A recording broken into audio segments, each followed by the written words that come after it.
I know it was you. Director Kang, his condition is critical. The feared Korean mafia boss opened the wrong hospital room by mistake. He expected a stranger. Instead, he came face to face with the woman who vanished 4 years ago, and the newborn baby whose face looked exactly like his. In that moment, he realized someone had hidden the biggest secret of his life, and someone else was already coming to take it from him. Existed. That's not love, that's cowardice wearing a tuxedo. If you believe a real man owns up to his mistakes instead of running from them, hit subscribe and drop a like. Only the cowards and the runners in the comments will scroll past this one. Seoul didn't sleep. It just changed which lies it told at night, and tonight it was lying to Kang Junho.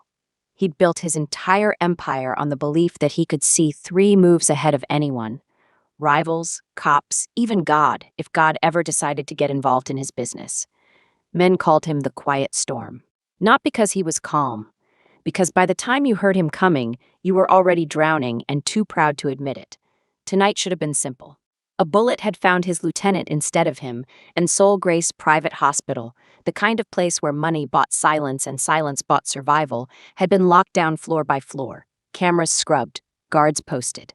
Junho didn't believe in coincidences. He believed in control, and for 34 years, control had never once failed him. Until a wrong turn down a corridor that smelled like antiseptic and bad decisions led him through a door that wasn't his to open. The room was dim, quiet, except for the small, furious cry of a newborn. And there she was, sitting up in the hospital bed like the last 4 years had simply forgotten to happen. Ama Mensa, the woman who'd once made him believe a man like him could still be soft somewhere, the way a knife can still have a dull edge if you're foolish enough to hold it wrong on purpose. He hadn't seen her since the night he disappeared from her life on purpose, convinced that loving her from a distance was the only mercy a man in his position could offer. Enemies who couldn't find his heart had a habit of finding the people attached to it. So he'd cut the thread himself, cleanly, the way he did everything. He just hadn't known there was a second thread already growing beneath it. His eyes moved to the bundle in her arms. The baby had his jaw. That stubborn, unteachable jaw his own father used to joke belonged on a man twice his size. Small fists. A sharp little nose that hadn't decided what it wanted to be yet, except that it already looked unmistakably, infuriatingly like him. It felt like staring into a mirror that had learned how to breathe. "Who?" Junho said, and his voice came out smaller than anything he'd allowed himself to sound in a decade. "Is this child?" Ama's fingers tightened around the blanket like she could will the moment backward. Her voice was steel wrapped in exhaustion thin enough to see through. "You weren't supposed to find us."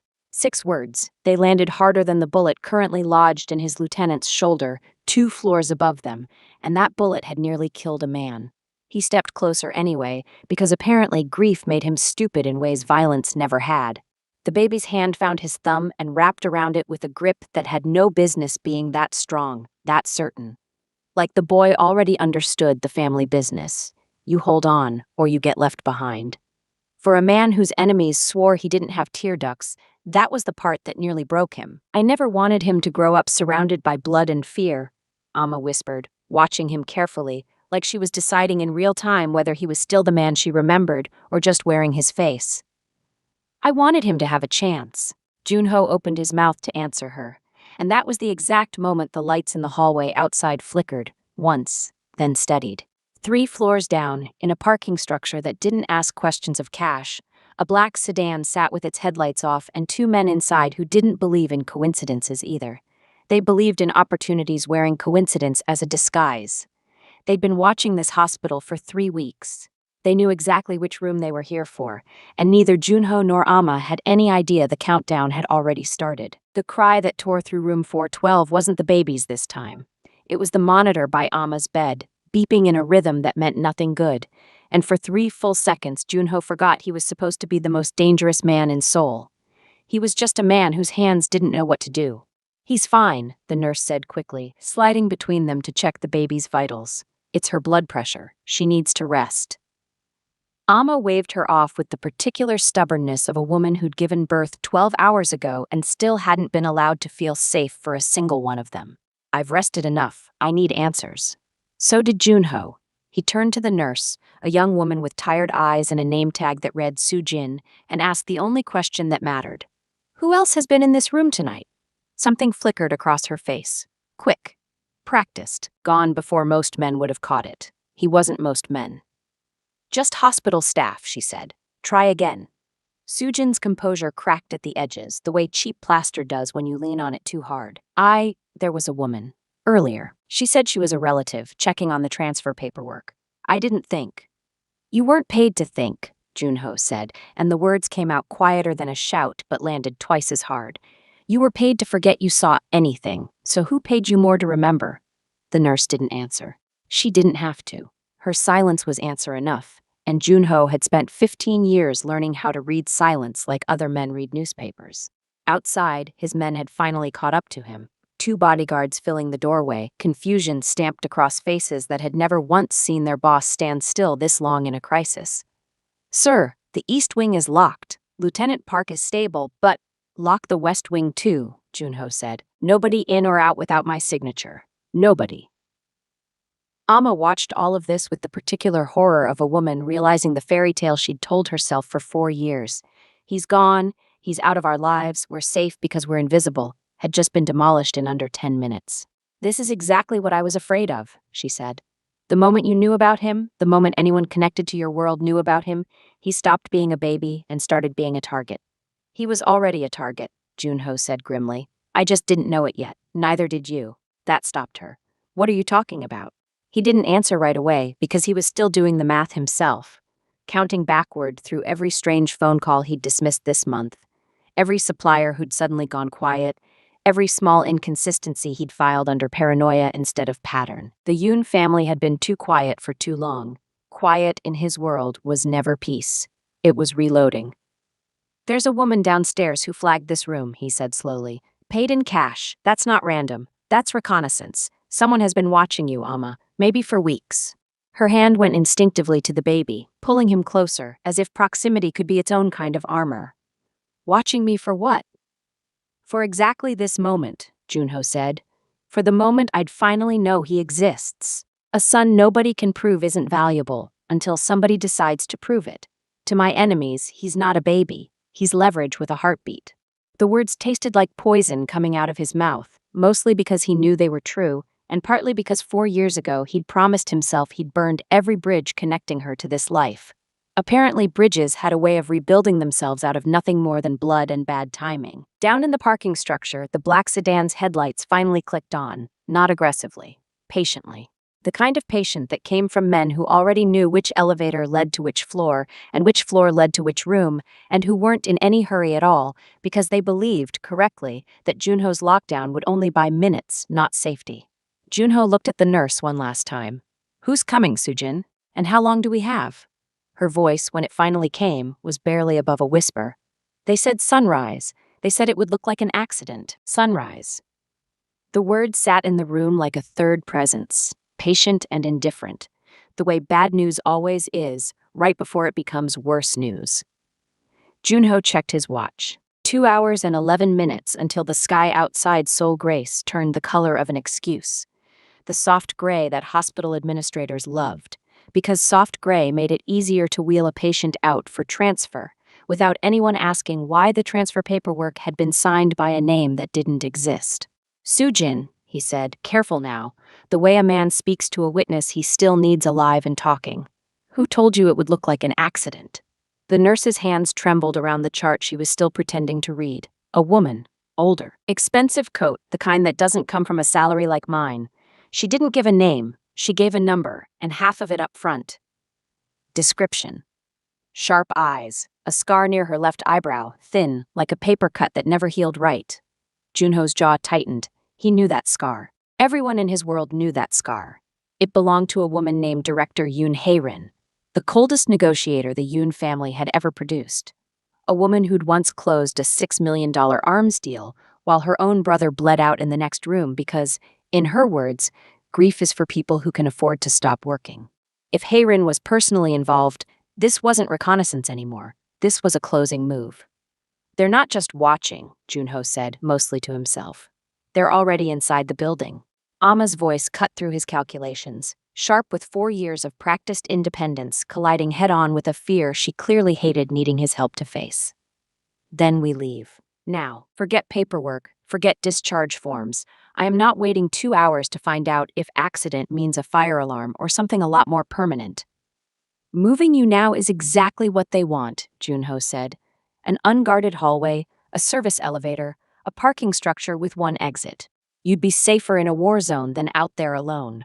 I haven't been alone in years, she snapped. I've been careful. I built an entire life on careful. And careful just walked into the wrong waiting room, he said, quieter now, the same as I did.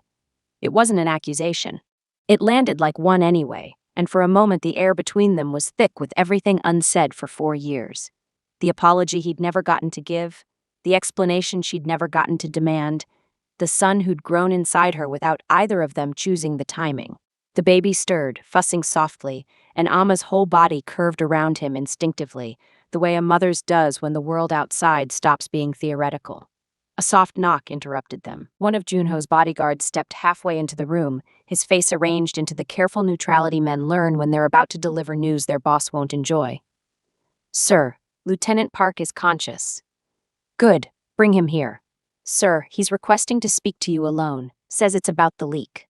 Something in Junho went very, very still. He'd spent 15 years cultivating an instinct for exactly this kind of stillness, the kind that came right before a building came down, when every beam was still standing, but you could feel the weight shift somewhere underneath the floor. Watch the door, he told the bodyguard. Nobody enters or leaves this room except me. Amma caught his sleeve as he turned to go, her grip surprising in its strength. If something happens to me in here while you're gone, nothing will happen to you in here, he said. I trust the men outside that door. You trusted the lieutenant too, she said. Look how that's going. He didn't have an answer for that, partly because she was right, and partly because some small, traitorous part of him had already begun to suspect that loyalty, in his world, had become a currency so devalued that nobody bothered counterfeiting it anymore. They just sold the real thing quietly, to whoever paid first. He left her with 2 guards and a sleeping baby and walked the corridor toward the east wing, toward a lieutenant he'd trusted enough to bleed resources protecting tonight. A lieutenant who, it was about to turn out, hadn't been protected from anything. He'd been the door. Lieutenant Park Sung-min looked smaller in a hospital bed than he ever had standing in a room full of armed men, which Junho supposed was the point of hospital beds. They had a way of stripping a man down to whatever he actually was underneath the title. You wanted to see me, Junho said, closing the door behind him. Alone. Park's hand drifted toward the IV line in his arm, fidgeting with it the way men fidget with things when they're trying not to look at the person they're about to disappoint. Boss, before anyone else tells you a version of this, I need you to hear it from me. I'm listening. They came to me 3 weeks ago, the Yoons. They knew things about my sister's medical bills they shouldn't have known, things that meant if I said no, she'd lose her treatment. If I said yes, all I had to do was confirm a room number when they asked. And tonight, Junho said evenly, they asked. Tonight they asked. Park's voice cracked, not from pain in his shoulder, but from somewhere closer to shame. I didn't know about the woman. I swear on my sister's life, I didn't know there was a child. I thought I was confirming your room. I thought I was the bait, not... He stopped. Not the man who handed them my son, Junho finished for him. The silence that followed had weight to it, the kind that pressed down on a room and made the air taste like metal. Here was the thing about Junho that even his own men sometimes forgot. He hadn't built an empire by being the loudest man in the room with the most guns. He'd built it by being the only man in the room who never let feeling betrayed stop him from thinking clearly. Rage was for men who could afford to lose. He couldn't. Not tonight. You're going to do something for me, Junho said, and it's going to be the only thing standing between your sister keeping her treatment and you keeping your kneecaps. Park nodded, fast, desperate. Anything. Text them back. Tell them the room transferred early. Administrative error, panicked staff, whatever excuse a hospital this expensive uses to cover its own incompetence. Tell them the new room is 418. There is no room 418. There will be, Junho said. By the time they get there. It wasn't subtle, and it wasn't supposed to be. Subtlety was a luxury for men who had time. What Junho had instead was a hospital floor he controlled, 2 hours until sunrise, and an enemy who believed they still had the element of surprise, which made them, in his experience, the easiest kind of enemy to beat. Confidence made men sloppy. He intended to use that sloppiness like a scalpel. He stepped out of the room only to find Su Jin waiting in the hallway. pale, twisting her hands together in the particular way of someone who decided guilt was worse than danger. "There's something else," she said. The woman with the scar, she wasn't just asking about the room. She was asking about discharge timing, specifically whether the mother would be moved by ambulance or by private car. Junho's blood went cold in a way bullets had never managed. An ambulance meant predictable routes, predictable drivers, predictable men with badges who could be paid, threatened, or simply replaced for one night only. If Hayrin was asking about transport method, she wasn't planning to strike inside the hospital at all. She was planning to let them leave first. A car accident, 2 hours from now, on a road no one would think twice about. That was clean. That was deniable. That was exactly the kind of quiet, bloodless violence the Yoon family had perfected long before Junho was old enough to understand what his own father did for a living. He thought of Amma in that room, stubborn and exhausted and furious at a world that kept making decisions for her, and of the baby's fist wrapped around his thumb like the boy already understood the family rule: hold on or get left behind. "Cancel every discharge order on this floor," Junho said. "Nobody leaves Seoul Grace tonight. Not by ambulance, not by car, not by anything with wheels." "Sir, that's not standard protocol." "Neither," Junho said, already walking, "is what happens if you let them try." Room 418 sat at the end of the east wing, dark, unoccupied, and exactly the kind of trap that worked because it didn't look like one. Junho had 3 men positioned inside before Park's text even finished sending. 2 flanking the door's blind spot, 1 beneath the window with a view of the service stairwell nobody but desperate people ever used. He didn't go back to Amma right away. He needed to see this play out with his own eyes, needed to know the threat had a face before he let himself believe it was contained. He didn't have to wait long. At 4:42 a.m., the stairwell door opened with the careful, unhurried confidence of someone who'd never once in her career needed to run from anything. Director Yoon Hae-rin stepped into the hallway in a coat that cost more than most men's annual salaries, flanked by a single man whose hand never strayed far from his jacket. She didn't look surprised to find room 418 empty. She didn't look surprised when the lights came up and 3 of Junho's men stepped out of the dark either. If anything, she looked faintly amused, the way a woman looks when a game she's already won takes one extra round to finish. "Junho," she said his name like she was tasting it. "I expected you'd be cleverer than a fake room number. I'm almost disappointed." "I expected you'd be smart enough not to come yourself," he said, stepping out from the doorway behind his men. "I'm almost disappointed, too. Sentiment makes people careless." Hae-rin's eyes flicked past him, scanning, calculating. "You, of all people, should know that. You vanished on a pregnant woman because you thought love was a liability. And here you are, 4 years later, burning down hallways to protect the very liability you ran from. Tell me, was the running pointless, or is the protecting?" "Both can be true," Junho said. "I was wrong then. I'm not wrong now." How touching. She didn't move, didn't flinch, didn't so much as glance at the armed men around her, which told Junho everything he needed to know. This wasn't her endgame, just a piece of it she was willing to sacrifice. "You should ask yourself why my family went to this much trouble for 1 woman and 1 infant, Junho. We don't chase liabilities, we chase value. And a child with your blood and no official claim to your name is worth more to us alive, raised in our house, taught our rules, than he is to you, as a secret you almost let slip through your fingers." The words landed exactly where she meant them to. Not as a threat, but as a mirror, forcing him to see the version of himself that had nearly let this happen through cowardice dressed up as protection. "He's not a chess piece," Junho said. "Everyone's a chess piece," Hae-rin said. "The only question is who's holding the board." She finally smiled, thin and unbothered, and took 1 slow step backward toward the stairwell. "You won tonight. A fake room, a clever trap. Congratulations. But you should be asking yourself how I knew about a baby that wasn't supposed to exist in the first place. Someone closer than a hospital nurse has been talking, Junho. And it isn't your lieutenant. He only confirmed a room number. Someone gave us the timeline, the due date, the hospital, months ago." Junho's stomach dropped through the floor. "Who?" he demanded, but Hae-rin was already retreating, unhurried, untouchable in the way that powerful people always seemed untouchable right up until the moment they weren't. "Ask the people closest to her," she said over her shoulder. "The ones she trusted enough to tell where she was really going 4 years ago when she disappeared from your life so completely." The stairwell door swung shut behind her, and Junho's men moved to follow, but he raised a hand to stop them. Chasing Hayrin into a stairwell she'd chosen herself was exactly the kind of mistake that got men killed in his line of work. He stood there instead, turning her words over like a blade he didn't remember picking up. Someone closer than a hospital nurse, someone she trusted. He thought of every name Amma might have confided in 4 years ago. Family, friends, the handful of people who'd helped her vanish from Seoul without a trace. And one name surfaced before he could stop it, cold and unwelcome. A name that had no business belonging on a list of suspects. Her own sister. Amma's sister. Abina.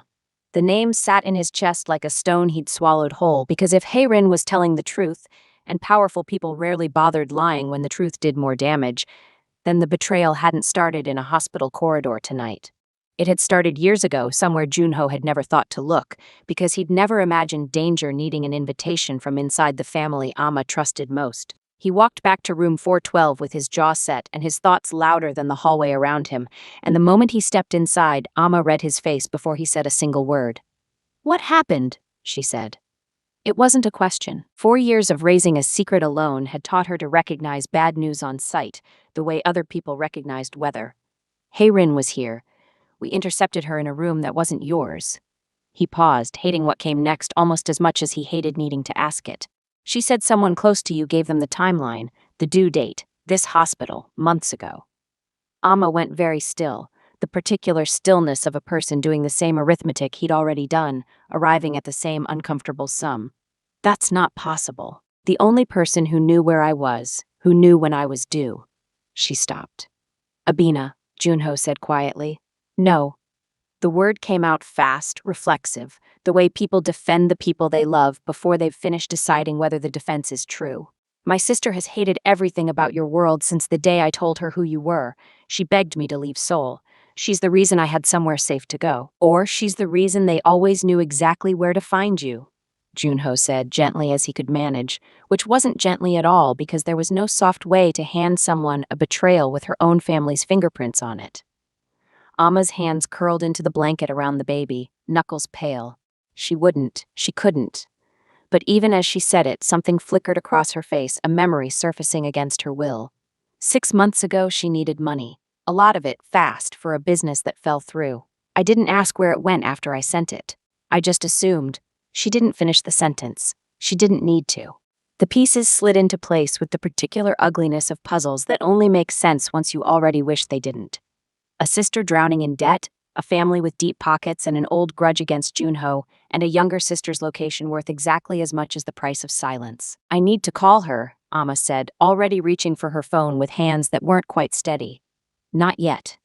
Junho's voice carried the weight of a decision already made. If she's been talking to them, a phone call tells her we know. Right now, that's the only advantage we still have. Amma looked up at him, and for the first time since he'd walked through the wrong door 8 hours ago, the hostility in her eyes cracked into something rawer. Exhaustion, fear, and underneath it, a fragile, furious hope that maybe she wasn't facing this alone after all. 4 years, she said softly. 4 years I told myself I built this life on careful. Turns out I built it on a lie I didn't even know I was telling myself. You didn't lie to anyone, Junho said. You trusted the people who were supposed to earn it.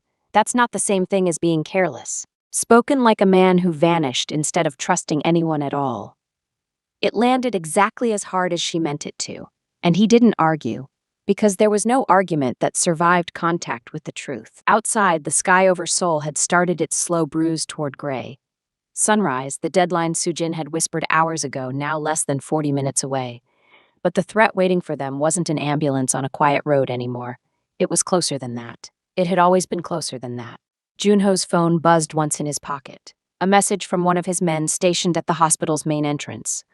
A woman matching Abana Mensah's description just arrived. She's asking for room 412 by name. Amma saw his face change and didn't need to ask what the message said. She's here, he said.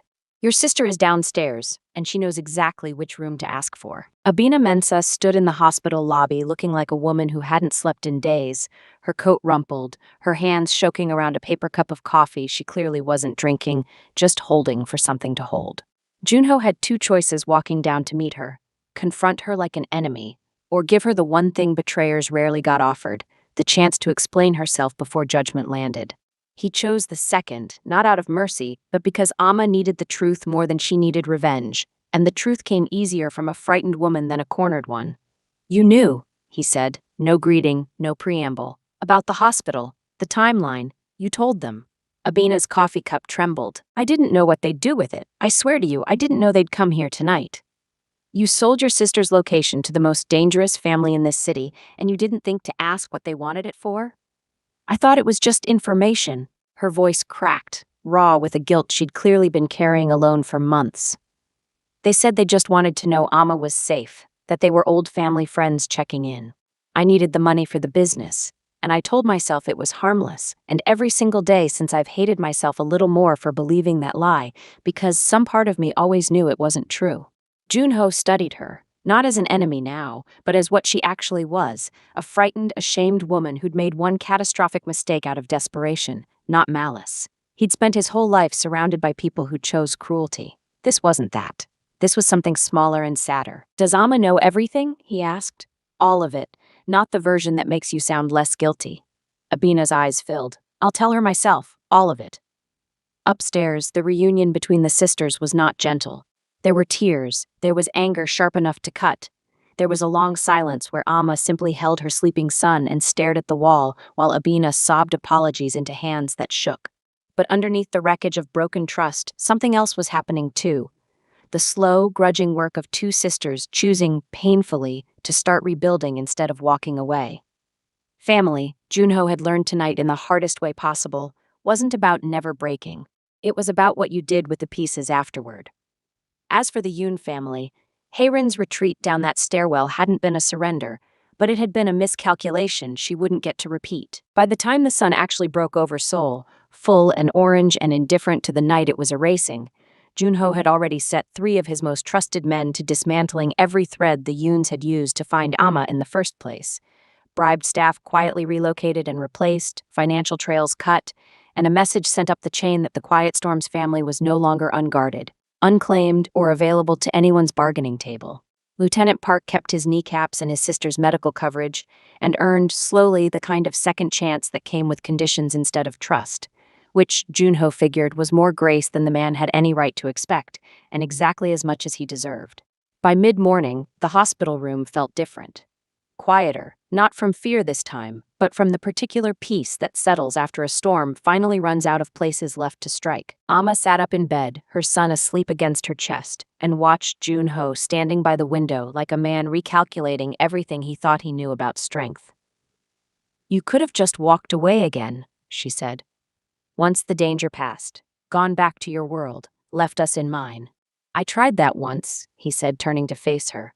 I was wrong about what it would protect. I'm not interested in being wrong about the same thing twice. That's not an apology. No, he agreed, crossing the room, kneeling beside the bed so he was eye level with the boy whose fist had refused to let go of him 8 hours and 1 lifetime ago. It's a promise. Apologies are for the past. I'd rather earn this one going forward. Amma didn't answer right away. But she didn't pull her hand back when his found hers either.